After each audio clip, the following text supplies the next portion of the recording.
Yes, I'm Toby Lewis, CEO and founder of Novum Insights. We basically help large corporations and investors understand sort of complex technology trends. The talk that I'm going to give today is really sort of about the impact of data in all our lives. So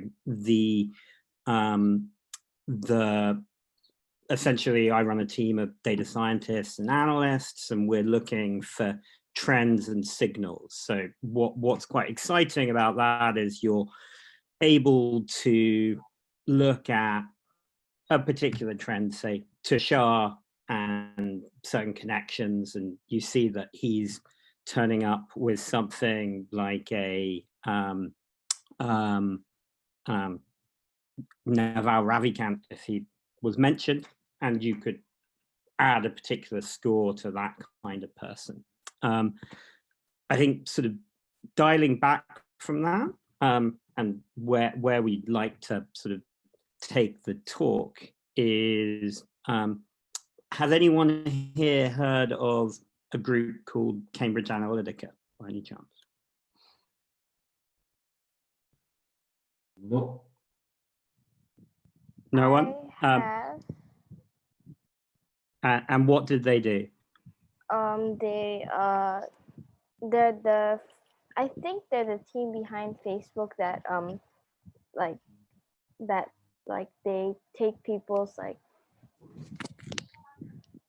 information. Like they're the ones processing it. Yeah, so that's exactly right. So there was a so there is an argument, and I'm going to make it for the sake of argument. The world today was dramatically changed by that firm in and of itself, it's a very scary sort of Pandora's box, if you know the sort of Greek legend of where the lady went in and opened a box and all these hornets came out. And there is an argument. I'm guessing, does everyone in this room use Google, for example? Does anyone not use Google? Well, I'm trying to assume people joining from Singapore, they use, but if we have participants from China, they're cut off of all these services. I think you're familiar with that. Yeah, obviously. Yeah. So, and which is interesting in itself, right? So, presumably people use Facebook as well, or WeChat. I'm sure. But anyway, these services are so widespread and being used by all of us today. And the pretty interesting thing was the sort of back 3-4 years ago, you could say that we ended up with the Trump elections in the United States and the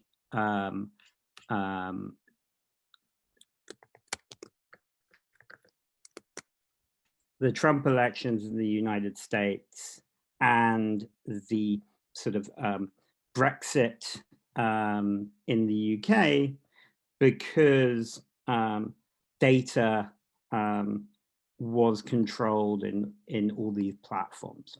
And I think it's just something that's really, really important for how we live. A bit like in the 20th century, it was really, really important to understand what was being produced in the news and how that might have bias.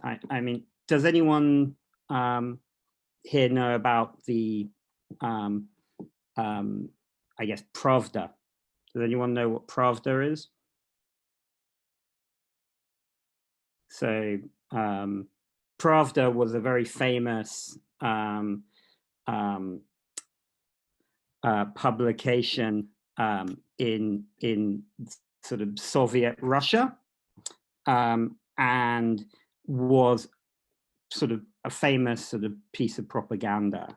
And so the sort of essentially a lot of the state was controlling what you were reading in Pravda. There's an argument that because of all the complex data that is sort of being loaded up about our lives and the traces of data that we're putting into the world, that in some ways we should begin thinking about how in the 20th century people learned to think about dealing with Pravda or propaganda. I don't know if many people know about the propaganda films of the 1930s and 1940s in Nazi Germany. Does anyone know about that?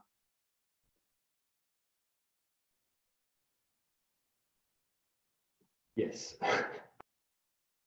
Yeah, so what happened there?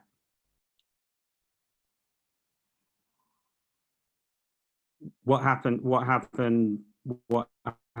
with in the 1930s? Well, you're talking about the raising of fascism, or what are you mentioning it? Or? Yeah, and so during the rise of fascism, one of the big elements of control is they owned a lot of the media and a lot of films, and instilled sort of very sort of patriotic videos and these kind of things. There was a very famous filmmaker called Leni Riefenstahl, who basically sort of produced films looking at sort of the rallies that Hitler was doing. And the point that I was attempting to make was that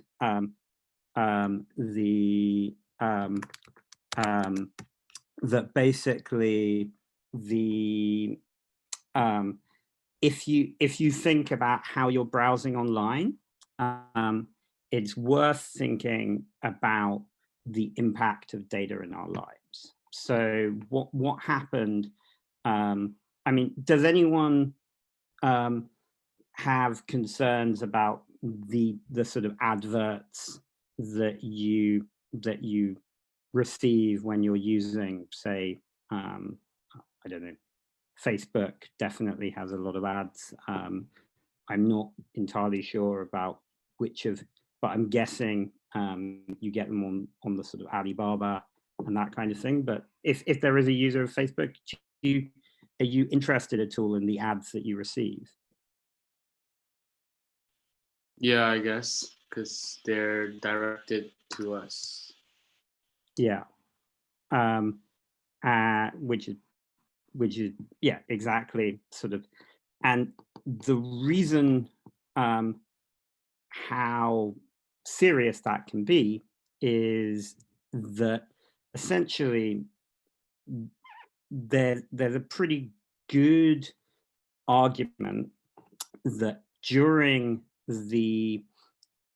both the US elections and the UK elections, enough voters were targeted just using the buying of Facebook ads principally to basically identify voters in different parts of the country that could tip both Trump winning in America and the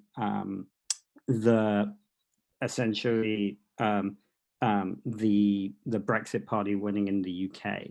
I don't know. Is that clear to everyone? I mean, it's probably worth unpacking quite a lot, but.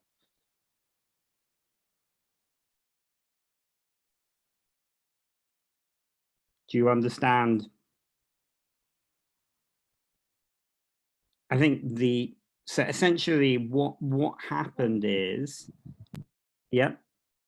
So you're basically saying that, like, for example, Trump went to Cambridge Analytica, and Cambridge Analytica, like, knows everybody's personality, so they target like the ads at the people who are most likely to vote for Trump if they had like a little bit of encouragement. Yeah, and I'd say that in some ways this is happening all the time, or still, in terms of how we're interacting. So there is a degree of sophistication among political organizations, companies, different things, trying to encourage people to do certain ways, and I think it's been proven that this can suddenly influence and tip the way decisions get made. There's a very good journalist called Carol Cadwalladr, who wrote for The Guardian, who's written at length. So you can Google her TED Talk and look at what Carol did, sort of looking at that, and she could show that there were. It was very interesting. She went to a town in Wales where essentially they'd received a lot of funding from the European Union. They'd received sort of massive investment, net investment, and for some reason, at the same time, this town was one of the biggest Brexit-leaning towns in the whole of the UK. So, despite being net beneficiaries, the group went to essentially, and from there she started going, well, why on earth would this small town in Wales that had received a lot of money be with no immigrants, be leaning towards Brexit? And it turned out that essentially Cambridge Analytica and a group of other firms essentially had been targeting people with particular messages that couldn't be seen by anyone else to encourage particular worldviews. Does that make sense to everyone? Yeah, but why do I receive on my Snapchat advertisements of, or YouTube, I see advertisements of Trump's campaign, even though I'm based in Singapore and I'm 15, I legally can't vote. Why am I seeing his ads? Because they're wanting to percolate stuff into a network, right? So the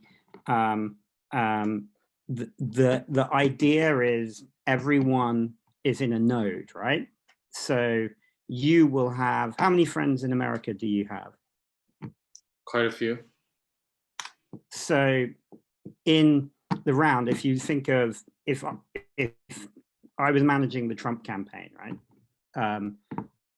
I've got $1 billion and I need to impact how the world sees a certain thing. And that's the stakes that the Trump campaign, or in China we're playing with, is basically people are going, how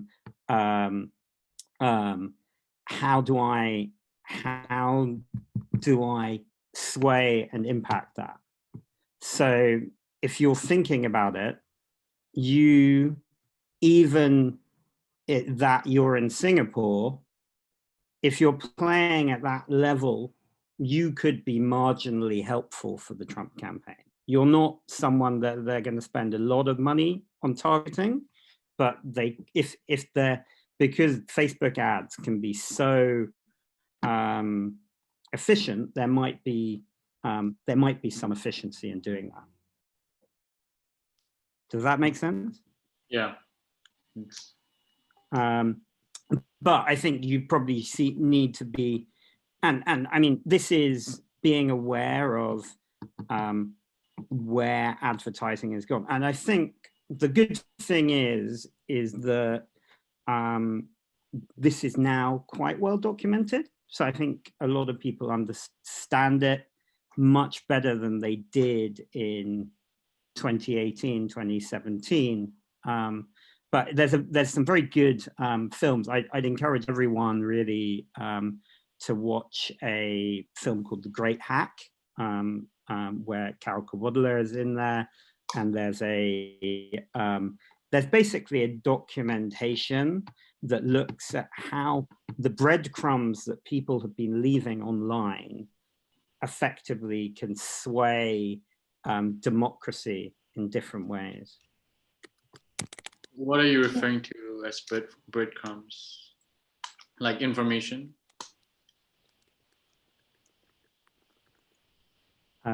So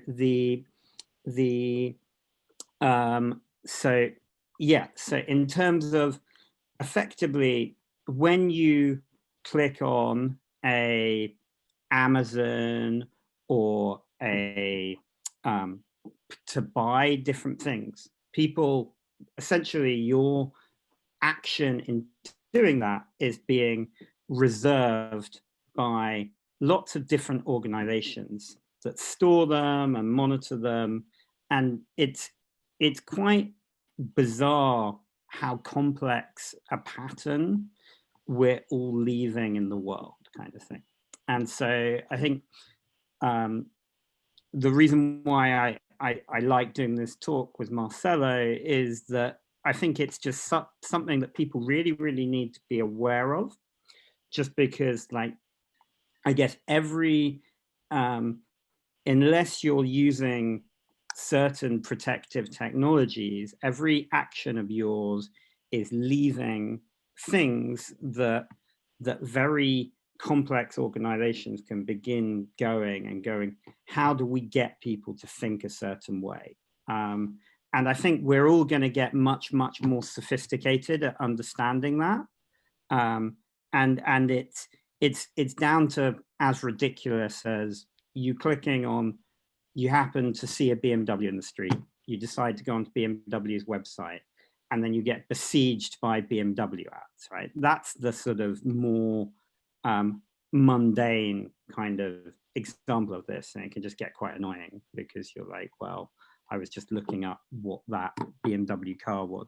But gradually, there's a lot of people who are going, I want to reach, and it's a very powerful tool, right? This is a very double-edged sword. Like as an entrepreneur at the moment, I sit there going, how do we reach out to different people? And we want like corporate executives and investors to see what we can do. And you can reach them through Facebook and LinkedIn to a very high degree of accuracy, and Twitter. And there's a lot of very exciting, complex tools, but I think we all need to be aware as citizens that this will have a trigger. I think, obviously, does everyone here know what contact tracing is, or does anyone?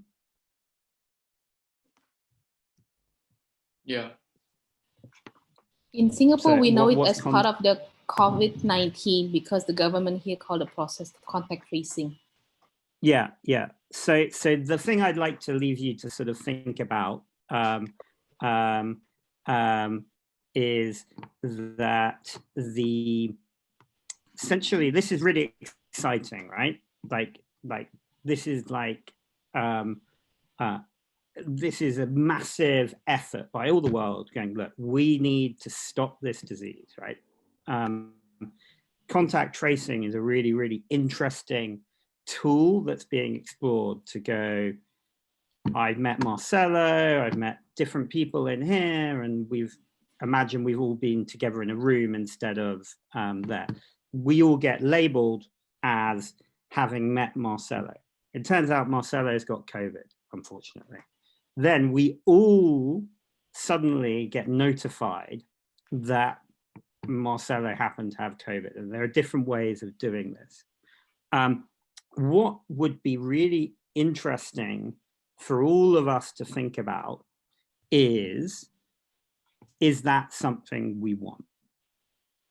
And I don't know, does anyone have a perspective on that?